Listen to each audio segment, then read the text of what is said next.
Hey guys, so quick video for you. The reasons why you shouldn't buy the Pitbox Phoenix and what are the important things. Now, it's a good company. You have true hybrid, hands-free ignition. You can run both fuels simultaneously.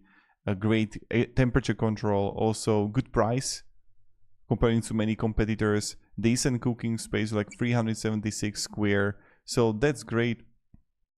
Also, 5-year warranty. It's great too.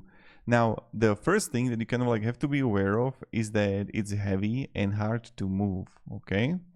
Now, it got only like 2 wheels, so this is something to be kind of like aware of it, what you can actually like expect from it. Then also, small backflow issues. So during the lightning mode, smoke started coming out of the pellet bin, there are like been reports. Then also, another thing, searing is limited. So pellet grills are not a choice for searing. Steaks were fair at best with minimal sear effect. Also, it takes like a little bit longer to heat up.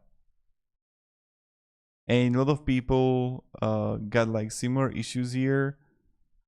So that's something that you want to actually like check out the reviews.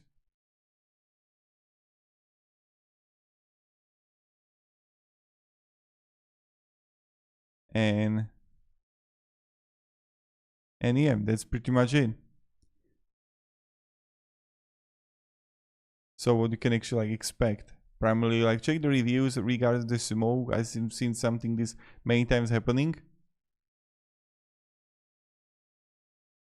And people are ending up with like the same results. So check this out if this is not going to be your problem too. And have a great day, guys, and goodbye.